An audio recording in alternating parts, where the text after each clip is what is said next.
Okay, let's unpack this. Today we're doing a deep dive into a market that's, well, absolutely vital for global health, the global glucose monitoring market.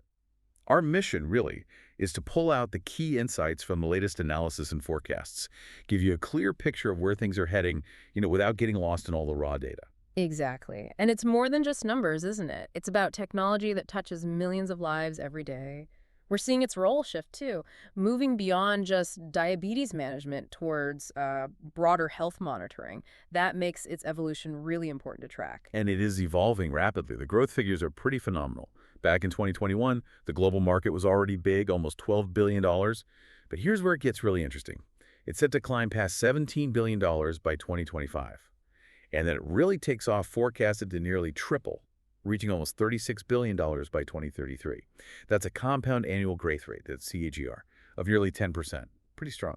Yeah, it's quite something. And what's fascinating here is how a few key things are coming together to drive that. First, you've got huge advances in wearable tech. I think continuous glucose monitors, CGMs, they're making monitoring easier, sure, but also providing real-time data. That's a big leap from, the old finger prick tests.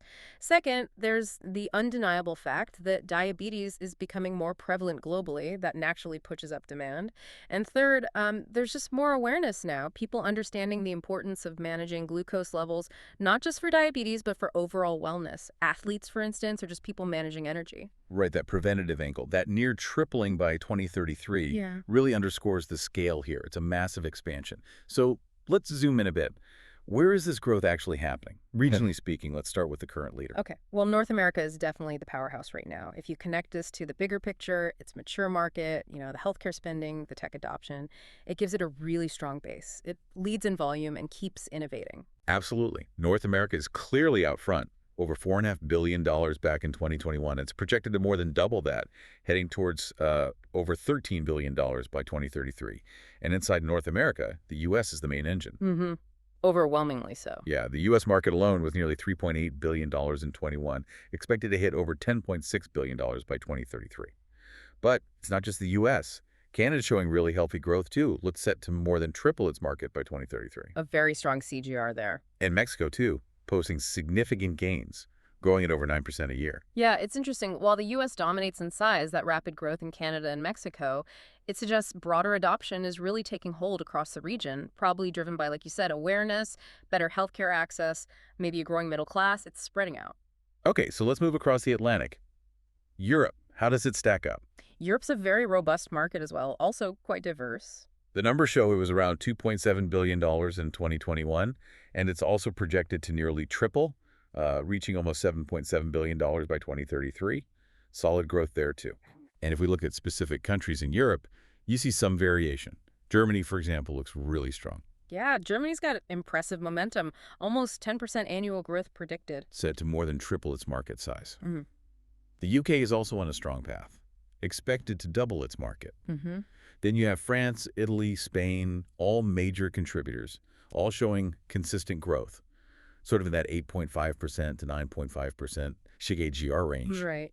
Even smaller markets like Sweden and Denmark are expanding quickly. Russia's growth is a bit slower, but still adding to the regional total.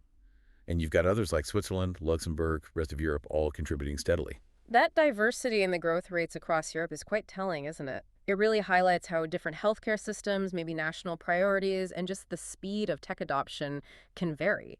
Countries with big digital health pushes or a strong focus on prevention might see faster uptake. Others might be slower, maybe due to reimbursement issues or different healthcare structures. That makes sense. Okay, now let's pivot. The source material points to Asia-Pacific as the, quote, fastest growth engine. So what's the story in this really dynamic region? Well, the potential there is just enormous. The numbers certainly suggest that. It's rising from about $3.3 billion in 2021 Mhm. to a projected $10.8 billion by 2033. That's huge.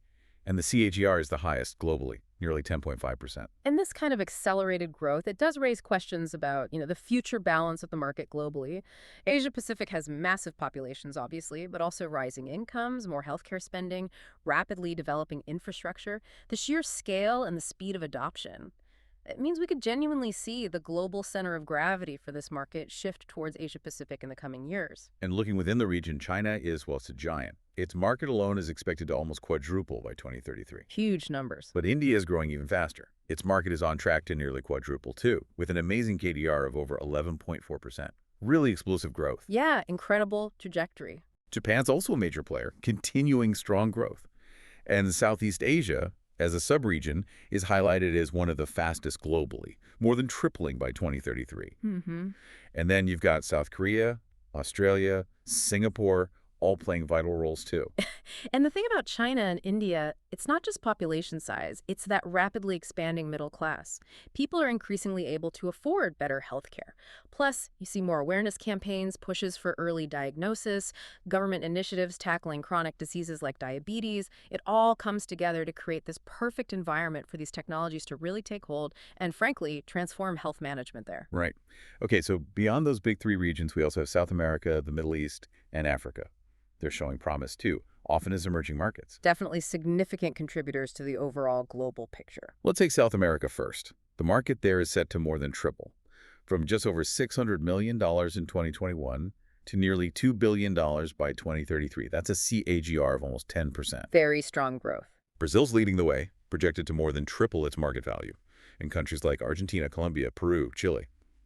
They're also showing really strong growth rates, often hitting or exceeding 10% annually. Yeah, indicates broad potential across the continent. Okay, then the Middle East. That market was around $500 million in 2021, Uh-huh. set to triple too, basically, over $1.5 billion by 2033, growing at nearly 10% a year on average. Mm-hmm. The UAE is seeing particularly fast growth, over 10%. Turkey's strong too, also over 10%. And Saudi Arabia, Egypt, Qatar contributing significantly as well. So similar growth dynamics playing out there. And finally, Africa. Now, it's starting from a smaller base, but the growth is steady. Expected to nearly triple from around $286 million in 21 to almost $900 million by 2033, about a 9% CAGR. Still very respectable growth. South Africa is the key contributor there, projected to more than triple its value. Nigeria and the rest of Africa are growing too. You know, these regions, South America, Middle East, Africa, they face unique challenges, obviously, economic infrastructure, but they also share common threads. Increasing healthcare investment, growing middle classes, and a rising focus on chronic diseases as a public health issue. Their growth shows this vital broadening of access to these important health technologies globally. It's often driven by that desire for better health outcomes or prevention. So if we try and tie all this regional data together, connect it back to the bigger picture, what we're really seeing is this global expansion reflecting, well, several things happening at once. Growing health awareness, the digital shift in diagnostics, and of course the rising burden of diabetes worldwide. And each region, whether it's an established leader like North America or a fast emerging one like Asia Pacific, adds to the story in its own way through investment, innovation, specific population health needs. Exactly. It really drives home that this isn't just about, market share or revenue figures.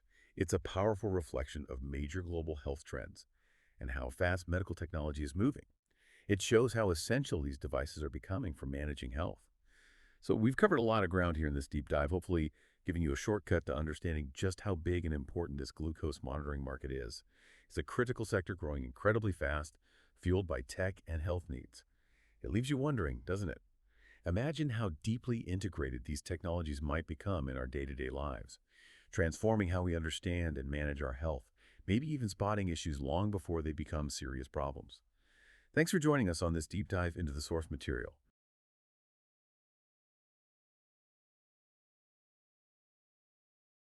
All right, let's dig in.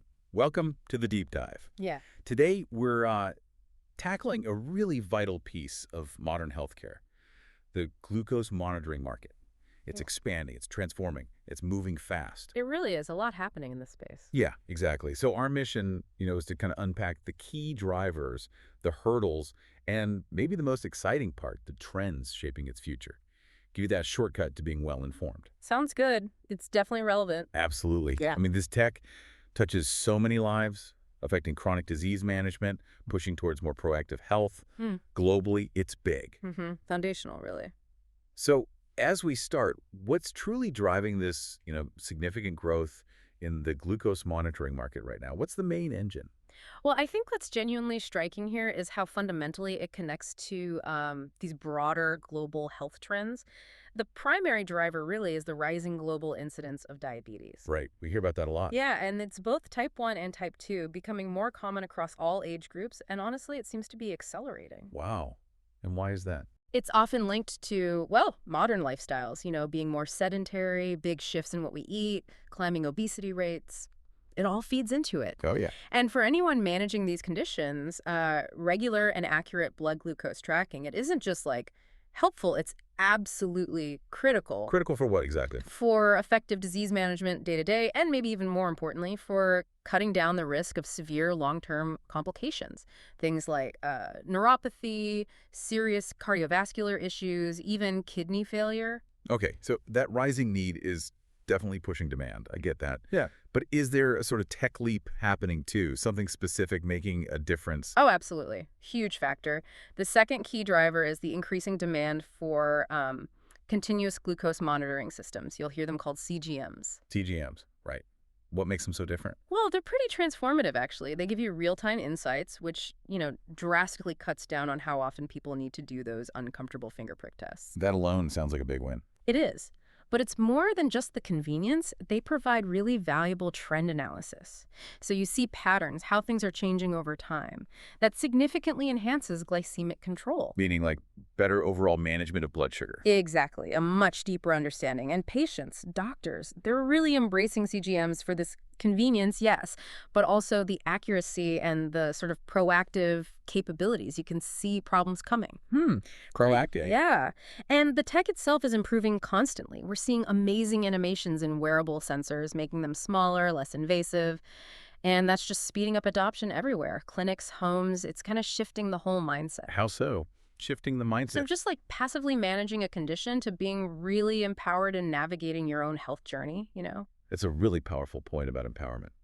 Okay, so beyond the tech itself, are there other, maybe less obvious things helping this market grow? Systemic things. Yeah, definitely. If you zoom out a bit, supportive government policies and expanding reimbursement programs are massive catalysts. The money side. Exactly.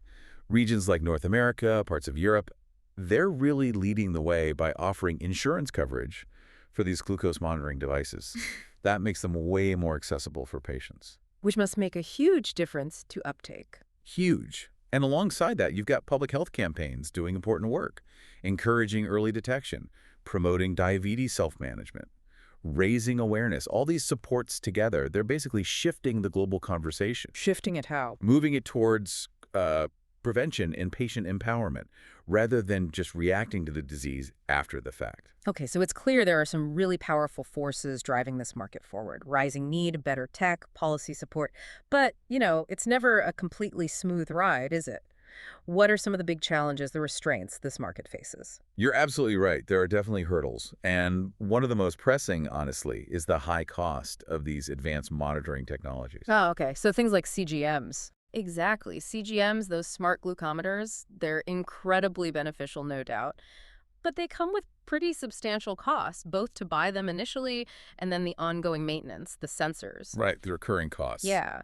And that financial barrier, it really limits how widely they can be adopted globally, especially in, say, low and middle income regions. It unfortunately contributes to, well, inequality in who gets access to the best diabetes care. That makes sense. So given that high cost for advanced tech, what does that mean for the user experience, especially for people maybe still using the older methods?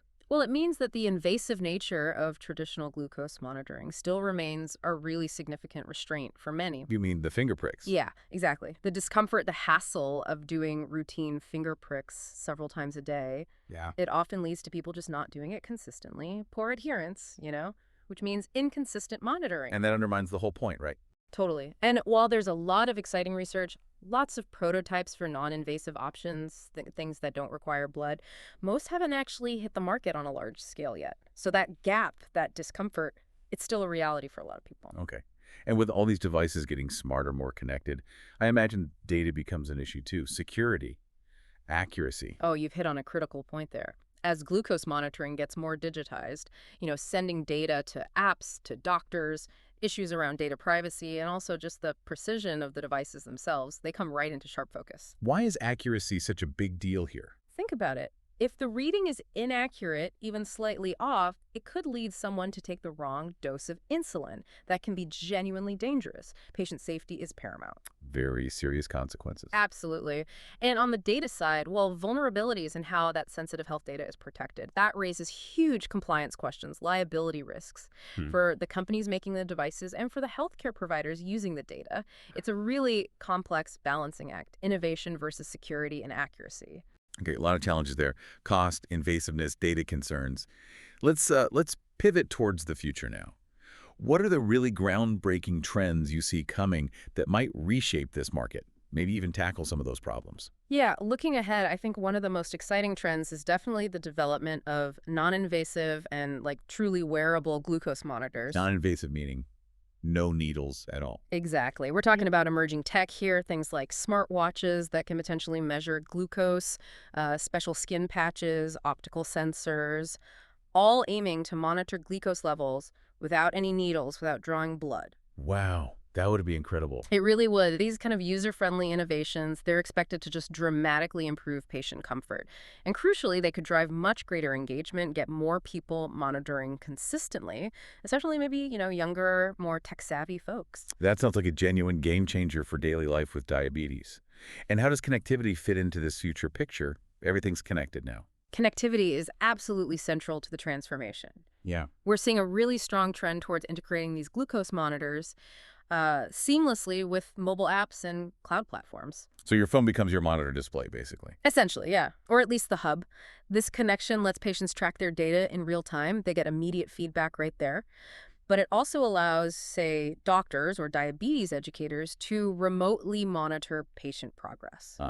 So telehealth comes into play. Big time. It's huge for enabling more personalized care strategies. It streamlines sharing the data, gets everyone on the same page, and it just aligns perfectly with this whole broader shift we're seeing towards digital health, remote care delivery across the entire industry. Makes sense. Okay, so we have non-invasive tech, better connectivity. Yeah. Finally, what about intelligence, like AI? Is that playing a role here, not just tracking, but maybe predicting?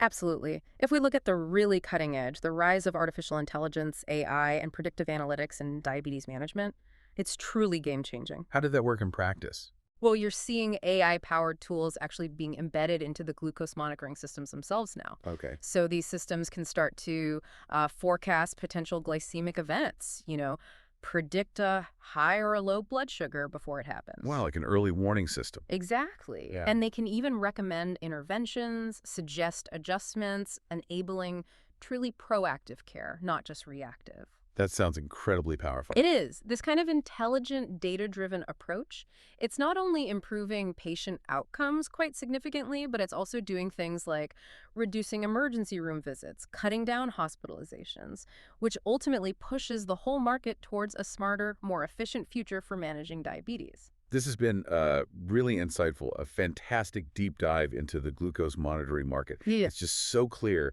that this landscape is evolving incredibly fast. You've got the tech innovation, the rising health needs, this global push for more proactive care, Yeah. all converging. It's a dynamic space, for sure. After hearing all this, breaking it down, what really stands out to you? What's the biggest takeaway? That's a great question. For me, I think it's that integration piece, how it's becoming less about just the number and more about the trends, the predictions, the connection to overall health. Which leads me to a final thought for everyone listening. Considering how rapidly this glucose monitoring tech is evolving, becoming more predictive, more integrated, maybe even invisible, what fundamental shifts might we see in how society approaches preventing chronic disease, not just managing it, in the coming decade? Something to think about.